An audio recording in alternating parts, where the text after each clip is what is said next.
चलो अब हम चलेंगे 1931।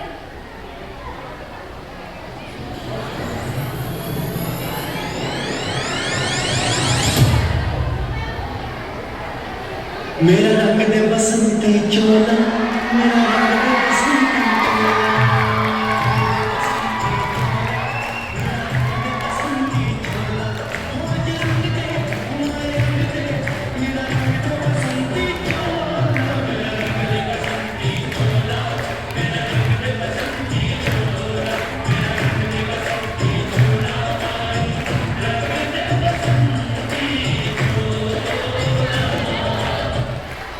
इनकलाब इनकलाब का अर्थ केवल हथियार उठाना नहीं, असली क्रांति तब आती है जब लोगों की सोच बदलती है। भगत सिंह जी, आपने इतनी कम उम्र में देश के लिए अपना जीवन को समर्पित कर, क्योंकि मैं ऐसा भारत चाहता था जहाँ इंसान का शोषण ना करे, वह अपने जीवन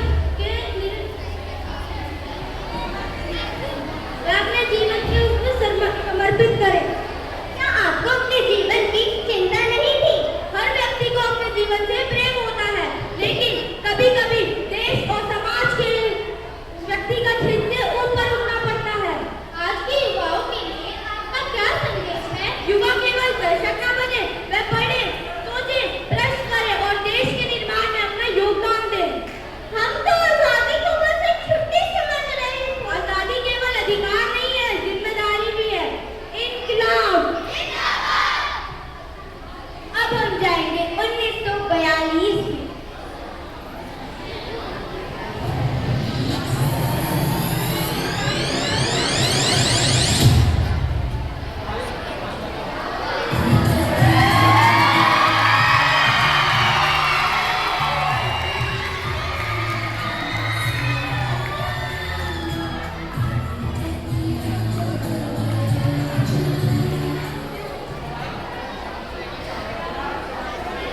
सत्य और अहिंसा कमजोरों के हथियार नहीं है, इनके लिए बहुत साहस चाहिए।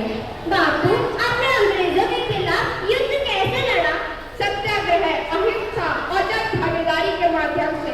असहयोग आंदोलन, नमक सत्याग्रह और भारत छोड़ो आंदोलन जैसे आंदोलनों में कई करोड़ों भारतीय शामिल हुए। क्या केवल बड़े नेता भी स्वतंत्रता आंदोलन में शामिल थे? नहीं, स्वतंत्रता आंदोलन जनता का आंदोलन बना। किसान, मजदूर, महिला, विद्यार्थी, अनेक लोगों ने इसमें भाग लिया। क्या आजादी किसी एक व्यक्ति की देन नहीं है? नहीं, यह असंख्य ज्ञात अज्ञात लोगों के त्याग, बलिदान और संघर्ष का परिणाम है। स्वतंत्रता का सच्चा महत्व है अपने कर्तव्यों को समझना और दूसरों के अधिकारों का सम्मान करना।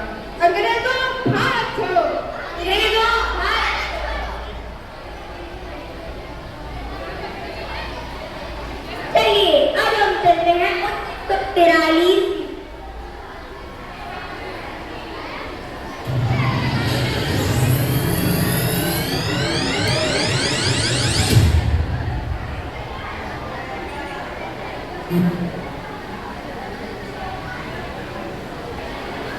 मतलब करना सके देश के काम, वो खून कहे किसी तरह का जिसमें जीवन रवानी है, जो परवश होकर बहता है वह खून नहीं है पानी है।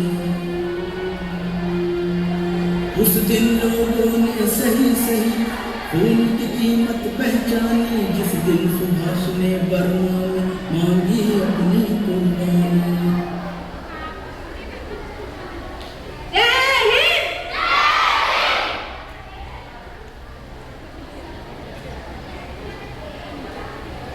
सुभाष चंद्र बोस हैं? हाँ, मैं सुभाष चंद्र बोस हूँ। मेरा विश्वास है कि भारत को आजाद कराने में हमें हर संभव प्रयास करना होगा। नेताजी, आपने आजादी की लड़ाई में क्या भूमिका निभाई थी? मैंने आजाद हिंद फौज की अगुवाई की। मेरा उद्देश्य था कि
भारत की स्वतंत्रता के बाद सबसे बड़ी चुनौती थी एक मजबूत और एकजुट राष्ट्र का निर्माण करना।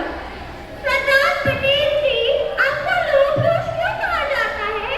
क्योंकि कठिन परिस्थितियों में भी मैंने दृढ़ता से निर्णय लिया और स्वतंत्र भारत के अनेक रियासतों में महत्वपूर्ण भूमिका निभाना हमारे राष्ट्र निर्माण का सबसे बड़ा कार्य था। तो क्या आजादी मिलने के बाद भी काम खत्म नहीं हुआ था? बिल्कुल नहीं। देश को आजाद करना एक महान उपलब्धि थी, लेकिन देश को एकजुट, मजबूत और समृद्ध बनाना हमारी अगली जिम्मेदारी थी। आज हम देश की एकता को कैसे मजबूत कर सकते हैं? जाति, भाषा, क्षेत्र और विचार के अंतर के बावजूद हर इंसान का सम्मान करना और ये याद रखना कि एकता में ही राष्ट्र की शक्ति है। एकता के बिना कोई भी राष्ट्र महान नहीं बन सकता। एकता के बिना कोई भी राष्ट्र महान नहीं बन सकता।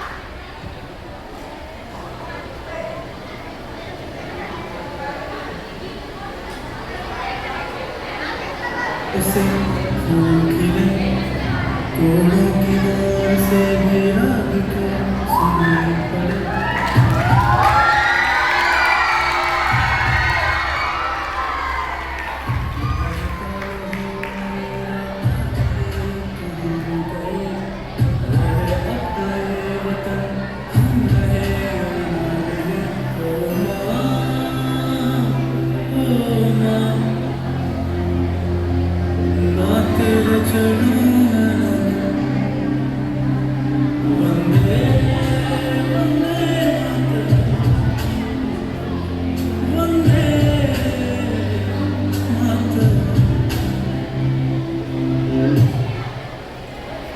स्वतंत्रता केवल एक शब्द नहीं, बल्कि आत्मसम्मान और स्वाधीनता की भावना है। क्या वीर सावरकर जी, आपने भी स्वतंत्रता आंदोलन में अपना सहयोग दिया था? हाँ, मैंने भी स्वतंत्रता के विचार को प्रबलता से आगे बढ़ाया और ब्रिटिश शासन का विरोध किया। तो आप क्या कहना चाहेंगे? अपने देश के इतिहास को जानो। इतिहास को जानने का उद्देश्य केवल अतीत पर गर्व करना नहीं, बल्कि उससे सीख लेकर भविष्य बनाना।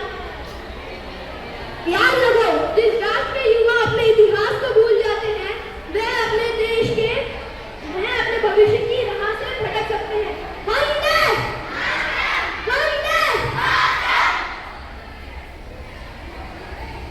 समय हमें 15 अगस्त 1943 तक ले आए। यह वही दिन है जिस दिन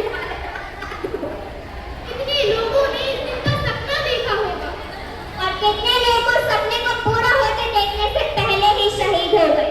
15 अगस्त कैलेंडर की तारीख नहीं, हमारे संघर्ष, त्याग और स्वतंत्रता की याद है। चलो अब हम अपने वर्तमान काल में चलते